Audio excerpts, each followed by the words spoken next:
Whoa. So it is our first podcast in over 2 months. People have asked, what are you guys doing? You did 3 episodes and that's it.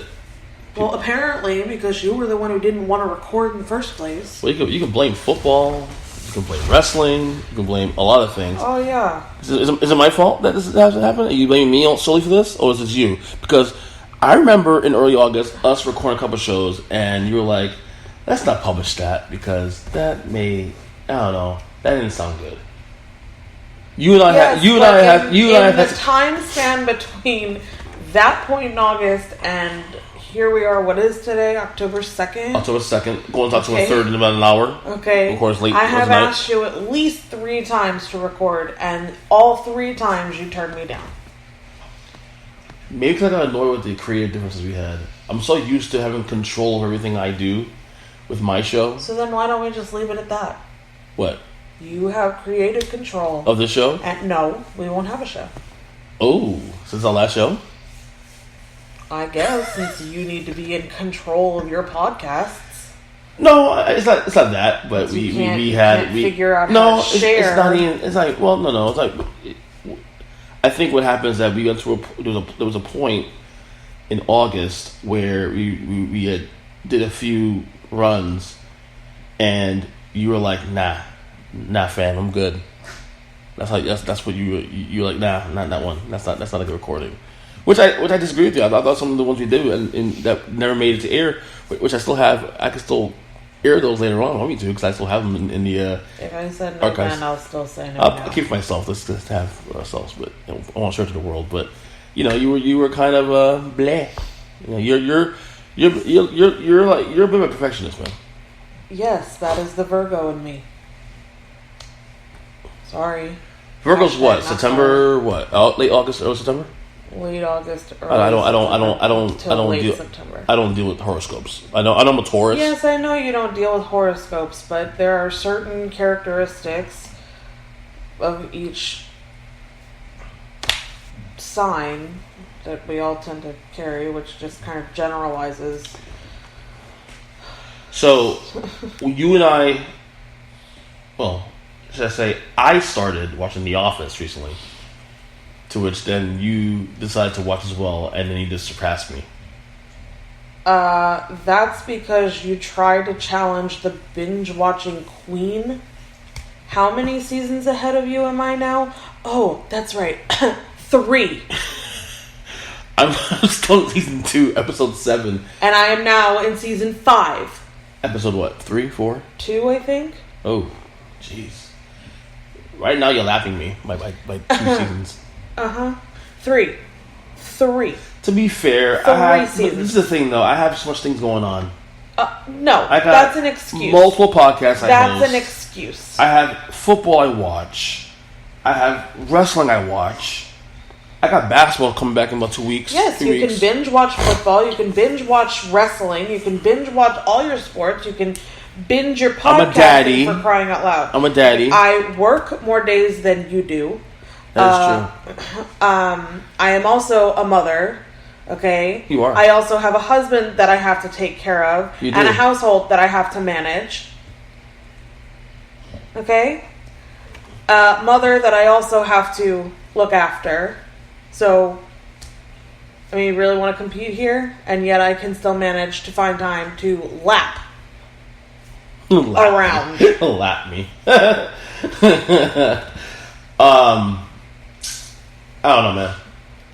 It's I'm enjoying the show. Obviously, I think you and I are on the same page. That maybe I have slowed down a bit because the what is the word? The annoyance? No, the idiotness. The idiocy, is that the word? Michael Scott and Dwight kind of really drives me crazy, and I who's dumber of the two, you think? I honestly couldn't tell you at this point. It's funny, like you and I are kind of on the same page when it comes to that show. Like we actually like the supporting cast more than You like Michael Scott and Dwight. No. You hate them. I can tolerate them. You find them funny. I think some of the stuff everybody finds them funny. I don't. That's not my kind of humor. I'm into dumb humor. I'm into that cringe-worthy humor. Is not. I don't find that funny. It's very touchy too. The surrounding characters are what I find hilarious. Well, I mean, it's a good show. I saw in the past. I saw the show like episodes sporadically. It was on TV. It was at my family's house or a friend's house, and they have it on in the background. I may catch an episode or two.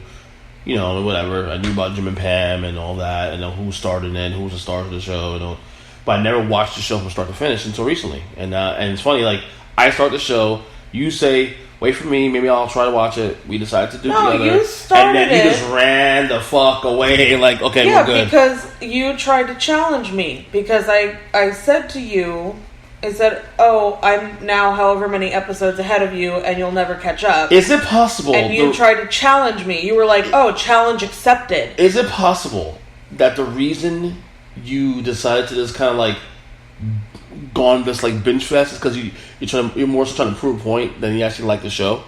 Because I remember you telling me for the last couple of years that you had zero interest watching the show. Well, a lot of it was the camera angle. That documentary style type camera, zoom in, zoom out. But not used to it now, right? I'm used to it, but it's still, like, even watching it in the beginning, it started to make me dizzy and stuff like that. That's weird. It does that. It's creative, it's the same thing. It's certain things like Doctor Strange, I can't watch over and over again because there are certain scenes in that make me, like, really nauseous. I think... I can binge watch any show.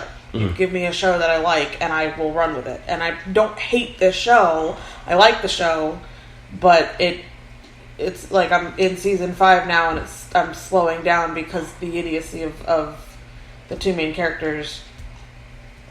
Or I guess I don't know that they're not. Well, Dwight's not really a main character. Well, what is it?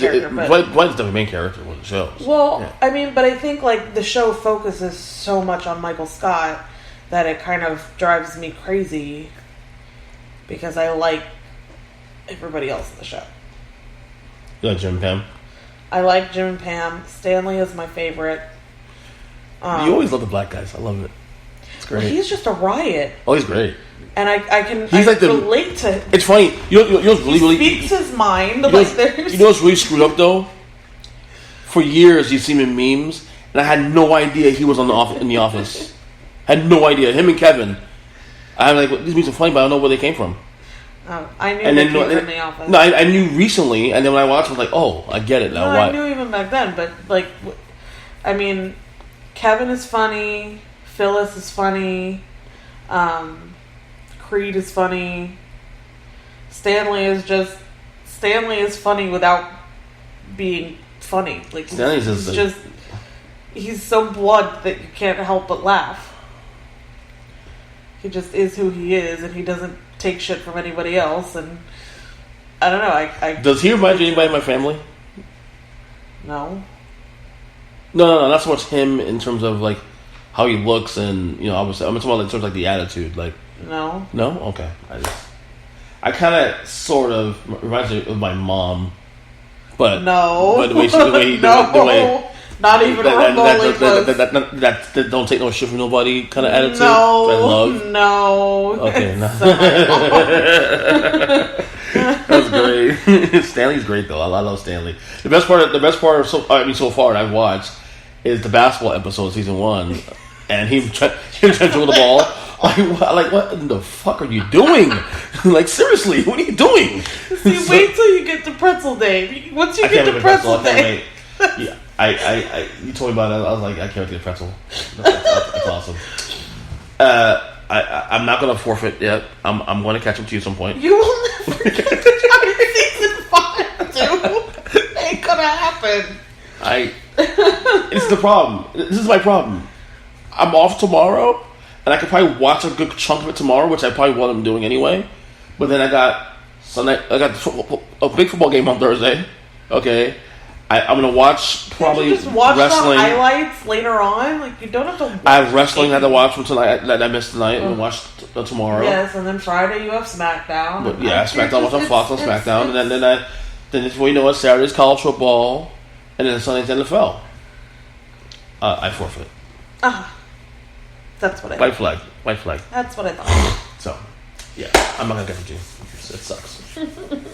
But I will continue the show, obviously, and I'm enjoying it. But this is not the first show I've binge watched. This is not the first show that I've made it through. We're also watching.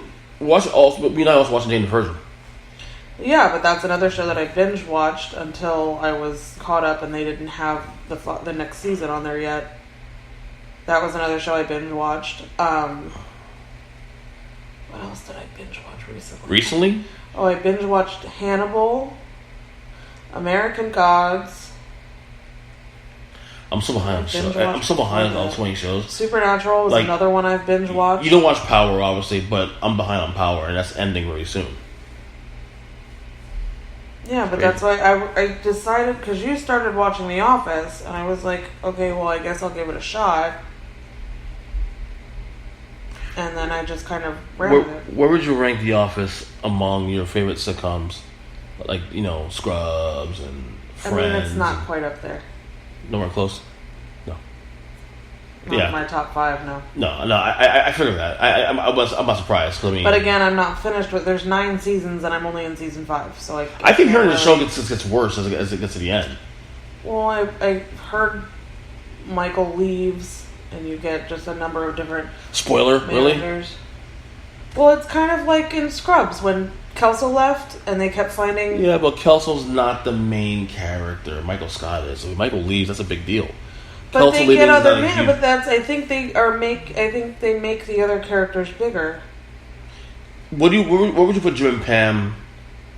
I haven't gotten there yet. I have to watch. Okay, the whole series. So far, where would you put Jim and Pam, like in comparison to Rachel and Ross, who I can't stand? I can't stand Rachel and Ross. I don't even like Rachel and Ross, but she's his lobster. Rachel's a lobster? Both lobsters. He's her lobster and she's his lobster. Oh. It's a Friends reference. No, I know. I can't remember exactly who was. As much as you hate them as a couple, they're destined to be together. It's kind of the same thing with Jim and Pam. It's kind of strange, though, even because if you don't like Ross, them, they're destined to be together. I can't stand Ross, but yet you root for him. It's weird. I never root for Ross. At least in the early seasons I did. And then he came as a complete prick. He's not a complete prick. He's just stupid. It's annoying. What saves Friends for me, and by the way, this is the 25th anniversary of the show now. Right. What saves Friends for me, and I actually want to do a podcast on this on my show at some point next month or so. What saves Friends for me, honestly, is Monica and Chandler. I already know. Absolutely. Chandler number 1. Well, see, even if you hate Ross and Rachel, do you hate Rachel as her own character outside of the relationship with Ross? I can tolerate Rachel to some degree. She's certainly down the bottom of the list of my favorite characters. Like, I would put Chandler, Joey, Phoebe, Monica, who else? I would put Richard. Yes, I said Richard. That's I love Richard. I'll put Chandler Bing, head of Janet, head of Rachel and Ross. I put every supporting actor that pops up once every 10 episodes. Well, there's even Paul Rudd that comes in for head of Rachel and Ross for Phoebe. Yeah, head Rachel and Ross. My point is Rachel and Ross annoying the shit out of me. Yeah, their relationship I can understand annoyed the shit out of you. I can understand why Ross himself as a character was annoying because he really was. Yeah. Okay, a lot of bad things happened to him, but he handled them so ridiculously. Mm-hmm. But I sometimes I like Rachel. Sometimes she can be annoying, but she's not completely annoying. Most of the time she's annoying. She's not completely annoying like Ross is. Ross is always annoying. Everything. His moping, with his whining, with his need to be right or correct. He has to correct everything that everybody Well, else says. I love Monica because I love Monica with 4 Friends. Love her Ace Ventura. Yeah, you love Courtney Cox. I had a huge crush on her. But the character itself, if you're talking about the character itself... Yeah. But you think I love Rachel because she's hot. She is hot, but... You've never really thought of Jennifer Aniston as hot. You always thought she was kind of that... She's typical American girl. Yeah, I mean, she's gorgeous, but I mean, she's gorgeous in a way where it's like, okay, she's nothing I don't see out there normal. Like, Courtney Cox to me is a little different. Courtney Cox to me is a little more... You like the gothic look. Oh, dark hair with the pale I like skin. brunettes and dark hair. Yeah, I mean, that's my flavor. And I find Phoebe adorable. She's dumb as rocks, but I find her adorable. She's not really that dumb, though. She's dumb when she wants to be. She's like street smart. Like, yeah, she's not book smart, but she's street smart. She's smarter than people give her credit for. Yeah. She's just into so many things that you don't understand. So, 25 years later, Friends. Obviously, the impact that show 20 or 25? 25. You said it was the 20th. 94 it came out. Then it's the 25th anniversary. 25. That's 25. You said 20th. I did? You did. I'm probably drunk. With No. what alcohol? There's still more in the fridge. There's what? One There's beer? rosé. It was rosé in there, didn't it? No. Oh, okay. Never mind. No. So it's 25 years of Friends. Mm-hmm. I said 25. See, hear that? Yes, now okay, I heard it. Okay. So it's okay. When you listen back, you'll hear yourself say 20. Probably. So, impact. Obviously, it can arguably be placed as probably the greatest sitcom of all time. I wouldn't necessarily go there and say it is, but it's in the conversation, definitely. Yeah, and it definitely was a template for shows to come after. I think the only show that maybe came close to getting that template of Friends that maybe it wasn't necessarily as good as Friends, but it was probably in the conversation at one point was How I Met Your Mother. Right. But I will say How I Met Your Mother had a much more interesting story arc because of the... No. Well, we hate the ending, obviously, but... That ruins the whole story arc. But I can argue that there's more filler material on How I Met Your Mother than there is on Friends. I feel like with Friends you get a little more impactful because Friends, episodes. it's a constant storyline, kind of the same way with The Office. As The Office, it seems like there's so much filler, mm-hmm. but in almost every episode you get something that continues the storyline. I feel like Friends has and that was the same way with Friends. Yeah, I feel like Friends has less filler in comparison to How I Met Your Mother. How I Met Your Mother has a lot more filler in it. Well, yeah, but that's what I'm saying. Is Friends, there was a constant continuation of the storyline. There was always something happening in the story, something changing, something. I feel like growing. Ever since that ending, because we used to love How I Met Your Mother. And ever since that ending, it ruined it. It ruined the entire show for you. Like you haven't watched it since. You haven't. Every time it comes to conversation with us, with friends, you always bash that show now. It's not. The rest of the show is great. It's when you get to that final season, and then you get to that final episode, and you sit there and you go, "This is what I watched 9 fucking seasons for." Like it's ridiculous. And yet, I can tell you that's not the worst ending we've ever seen. Dexter is probably the worst, but we love Dexter. But this is the second one. But even Dexter was ruined for you too. You haven't watched back since. I can't. But the thing is, there's a difference between those two shows. Okay, Dexter, like the first few seasons were fantastic, and the last couple seasons were horrible, and then the ending just kind of killed everything for it. Whereas How I Met Your Mother it's fantastic up until those last couple episodes. And even still, the 9th season, okay, all the way up into that final episode, it's fantastic. Can I argue that Dexter's first four albums, first 4 seasons, is probably one of the 4 best seasons, for the best run of a show in TV history? No. Top. The first 4 years? No. Oh, I know why you say no. Because you hate season 2. That's why. You despise season 2. Don't I hate season 3 too? No, 3 you actually like Jimmy Smits. No. Oh, just Jimmy Smits. Okay, sorry. Where's the one with Lila? That's 2. That's 2. Yeah, no. 2 was awful. You hate Lila. That's so awful. Oh my gosh, that whole. Do you hate her because I think? Wait, do you hate her because they think I'm hot? They think she's hot? No, it has nothing to do with that. It's the whole thing with her. That was a weird season, though. 4 is. I can argue season 4 of Dexter, singular that season. Is that the one with Trinity Killer?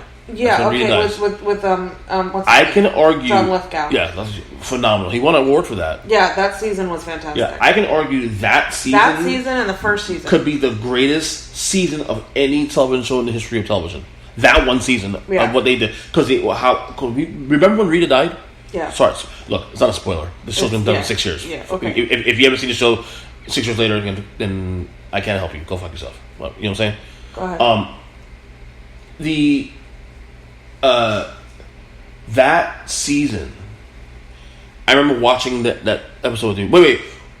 You were watching. No, you were watching. I believe you were watching that episode without me that night because I was downstairs watching the Giants game against the Eagles, and I told you I waited to watch Dexter after the game's over. It was a big game for the Giants that night. Well, I wasn't waiting. And I heard you scream upstairs. I'm like, what the hell's your problem? And something big happened in Dexter. You didn't tell me at the time. I watched it again after the Sunday football game was on. Because remember, the game came on at the exact same time, around the same time the season finale of Dexter, season 4. And I watched it later that night, and then I was like, what the fuck? What? Rita's dead? So, anyway, rambling on this show, but anyway, season 4 of Dexter is arguably one of the greatest shows. But, it was so good that the rest of the show just tailed off. It did. A little bit. I was okay with season 5, but, after season 5, it was just I don't even know what I'm watching anymore. Yeah. And then the ending was just this is not Dexter. I don't understand what just happened. Nah, not a fan. With How I Met Your Mother, it's not even, you there's no real turning point in the show until that very last episode. There's no real point in it where it starts to kind of get meh, and you just don't like it anymore. You still love the show up into season 9. But when you get to the ending of that, and again, my one complaint of the show is that I believe there's too much filler in that show comparison to Friends. If I'm gonna sit here and spoil it, how long has that show been done? Oh, really? It's 5 years, man. Okay, then I can spoil the ending.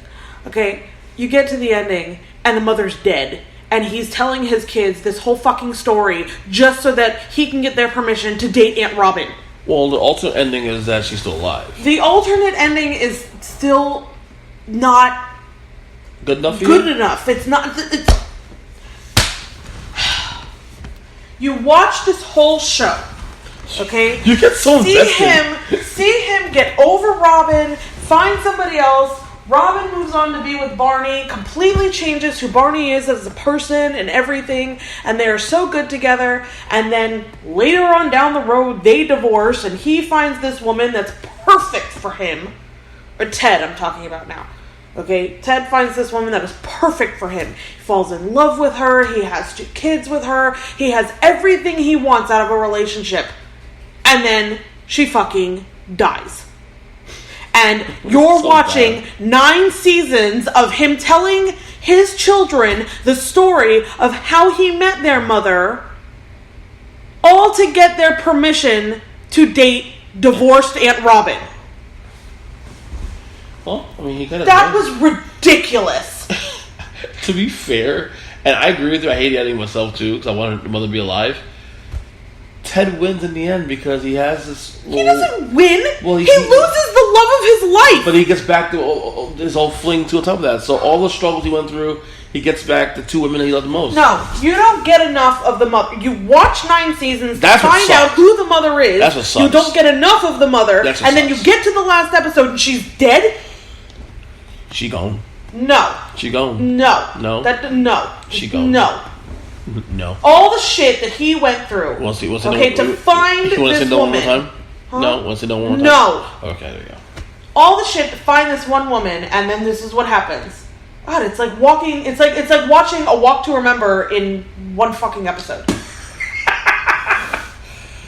I love that movie. I love that movie too, but again, there's a build up for it, and you know what's going to happen. I felt so bad for Mandy Moore when she died. The character, not anything. Well, you know what I mean. I can't remember her name in the movie. Sad story. Dead air. I know, sad story. Gosh. Yes, it's a sad story, but that's what I'm saying. Is why did I watch 9 seasons of a show just to have this sad, horrible ending, just so that he can get the permission to date his old flame? You're just like a Game of Thrones fan. What? You're just like a Game of Thrones fan. I want the ending I want. It's not that I would rather. I was like, bitch, ain't your show, man. The alternate ending was better than the original ending because it's them sitting around having a burger. Right? At least they. Is that what it is? No, not a burger. The umbrella is on the train, and that's it. They stay alive and live their life. That's it. Aren't they all eating at a table together? I think so. I'm not sure exactly. Yeah, it's that thing, and like that makes so much more sense. The only thing I will say, and this is something we learned from watching Game of Thrones this past year, and this is where fans annoy the ever-living I have shit been told, though, I have been told by multiple people that I need to watch Game of Thrones again from the beginning because you can see where Daenerys would turn into the Mad Queen. Oh. So I have been told... So sometime next 10 years we'll watch it again. I don't know if I can handle it again. I don't know if I can stomach it. But I have been told that's... Like, you could always see that happening. Like, you could see throughout the show that that's where her character was leading. What pisses me off the most about the ending of Game of Thrones is Jaime. His character development, his character arc, right out the window. Everything you saw, every growth you saw in him, every change of the person and the human that he was, the man that he was, okay, how he spent that night with Brienne, okay, and then right out the window. It's just like, okay. Yeah. The thing is like I'm not even so upset with what they did with Daenerys because you could see that happening. Okay, like throughout the whole show, I mean, it made sense in her family and all of that, and I mean, they kept warning you throughout the season. I actually was even when she turned, I was actually rooting for her still. Yeah, but I could understand her perspective. I could understand her perspective too. That's kind of what I'm saying. Is with her, I could understand it, and so I wasn't so pissed off about it. I mean, I didn't want that to happen, of course, but I could see it happening, and you knew it was either going to be her or Jon that died, like it one or the other. Yeah. But it was Jaime. That whole development with his character, and then he just goes right back. Oh, you mean you liked what he became, and then toward the end you hated what he did? Yeah. Yeah, that was kind of lame. It was that you watched him grow and all the things that he went through and how he acted and what happened to him, and the things that he dealt with and all of that, and how he took that and changed who he was. And he went to Winterfell to fight with them, to be another soldier for them. And then it's like, oh, Cersei's in trouble. I must go save her. And it's like, are you fucking serious, dude? Hey, man. He was addicted. Couldn't quite cut the attachment off. You know what I mean? I don't know. That was the. So the thing is I wasn't even so pissed off about Game of Thrones as I was with like Dexter or How I Met Your Mother. No, Thrones you disappointed. It was a meh. It was a disappointing ending, and it was meh. You know, like that whole season felt so rushed. You were like violently upset at Dexter and How I Met Your Mother. Like you were like F-bombing a TV after, like, what the fuck are you doing? What is this crap? Like, oh boy, she mad. I get really into things. I admit. I know. Okay, I don't know why. I just do, and when certain things happen, you know are not supposed to happen. Why the fuck turn him into a lumberjack? Of all things, a fucking lumberjack? Lumberjack. That's the worst ending in television history, in my opinion. Especially when you consider the quality of the show. I don't know. It's funny. They changed writers too. That's probably why they did it. I don't remember who I was talking to. Somebody was like, "Oh, but that ninth season of Scrubs was god awful," and I was like, "Yeah, but that wasn't even the true ending of the show." Like, when you watch the last episode of season 8 of Scrubs, that montage, that was a fantastic ending, and that was the right ending for the show. And then, yes, they tied everything up, but then they went into season 9 and they tried to recreate the show with season 9, and kind of reminds me of Saved by the Bell. Yes, but what I'm saying is, if you watch season 8, the last episode of season 8, that's the ending you want for Scrubs. So, like, you could sit there and say season 9 was a horrible ending to Scrubs, and yeah, I would agree with you on that. But that's not the true ending. Yeah. Anyway, anything else you want to touch on before we go? I mean, we got 3 minutes in this thing. Pretty good. You wanted to talk about... We did already. Oh, no. No, we didn't. What? Clerks 3 and the Jay and Silent Bob reboot. Oh. I'll be honest with you, I'm not really looking forward to Jay and Silent Bob reboot. I'm not really... You weren't a real Jay and Silent Bob. No, I like the movie, but I think when I saw the other ones around it, when I saw Dogma and Chasing Amy and all the Clerks and Mallrats... Yeah, but Jay and Silent Bob is supposed to be stupid. No, it's not about being stupid. It's that I felt like the other movies were, to me, a little more impactful to me than Jay and Silent Bob they were fantastic itself. movies, but that's kind of what I'm saying, is Jay and Silent Bob wasn't supposed to be... By the way, I was watching AEW today, and Jay and Silent Kevin Smith and Jason Mewes was all there at the front row at the event. Pretty cool. Yeah. I'm a Clerks 3. I remember when they announced Clerks 2. I remember saying, I don't know. And then we loved it. And then I fell in love with it. Remember when that movie came out, we were actually just started dating within a few months ago with that. Because that movie came out in the late summer. Okay. Then that's why I started watching all of it, because I had never seen Clerks. I had gotten into the movies before we saw the movie. Like, you saw Clerks 1 first. Yeah, no, that's what I'm saying. With me. And then we had started dating like 2 months before that. You had me watch all of the movies. Yeah, I did. You had me watch Mallrats, Chasing Amy, Dogma. Yeah. We saw that movie 2 months after we started dating. Oh, okay. So... That's 1996. I mean, Dogma is still probably my favorite out of all of them. It's up there. I would put Clerks 1 and Clerks 2 ahead of any of the movies. I love the Clerks. The Clerks movies are amazing.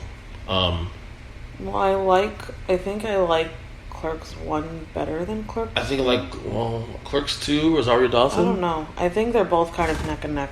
Yeah. But Dogma, I think, is my favorite. Clerks was creative. What they did with the little budget and all that was amazing. Chasing Amy was my least favorite. I actually like Chasing Amy. I know you do. Oh, very underrated. Clerks 3. I'm looking forward to it. Actually, I think there's a lot more juice out of that storyline. And it's funny because Clerks 1 came out in 1993. Clerks 2 came out in 2006. This Clerks will probably come out in 2020, 2021. So 13 to 15 years apart. I mean, it's weird, but it makes sense. You know what it is? It's announced also today too, which I'm totally against, honestly. And even though the first 2 are my top 5 all-time favorite movies, I do not want to see a 4th one. Beverly Hills Cop. Yeah, they're doing part 4. Well, that's what they're doing. They're doing a what of the 3 of Bad Boys? Yeah, but the Bad Boys, I can understand making the Bad Boys. Why? Have you seen the first 2 Bad Boys? Yes. Oh, okay. I can understand Bad Boys. I was not a huge fan of 2. Really? It's like a reunion. That was 8 years apart. 1 and 2 was 8 years apart. I don't understand why they're coming out with a third. I think it's T. Who's the one that played for 1? T or something. What her name is? But Beverly Hills Cop 4. Because Beverly Hills Cop 1 and 2 are like literally my 2 of my 5. What happened in 2? What, Beverly Hills Cop 2? Yeah. He went back. He went back because his. Is that the theme park one? No, that's 3. That's one. That one's fucking terrible. Oh, okay. That's the only one I remember. That one's terrible. That's why I showed it. When I showed it to you a couple years ago, right before Eli was born, I showed it to you, and it was the first time I had seen that movie since I saw it the first time, which I hated it. I wanted to see if I liked it again, and I was like, oh god, remember why I hated it so much. If Eddie Murphy is gonna do in the vein of part 1 and 2 in terms of edginess and comedy, then I'm for it. And guess what? I'm not looking forward to seeing it, but I'm probably gonna watch it anyway. I was not a huge fan of the Beverly Hills. You're not a fan of Eddie Murphy in general. Yes, I am. What's your favorite movie? What's my favorite Eddie Murphy movie? Coming to America. I knew you were gonna say that. That's everybody's fucking. My second would be Trading Places. Mine is Beverly Hills Cop 1 and 2. That's the first, my favorite, and then we have Coming to America. Actually, all 3 of those are in that same area. Because I also love 48 Hours. Also love another 48 Hours. Also love Boomerang. He's my favorite. He's my fave, man. He's my fave. You know. So reboots. Reboots. Yeah, I don't really hate that they're doing so many reboots. Yeah. So they're rebooting everything. Everything's being rebooted. Yeah. Boots to asses. It's ridiculous. Anyway, I think we're done. Okay. Bye. Next episode in 2 months. He was joking. Say bye. Bye.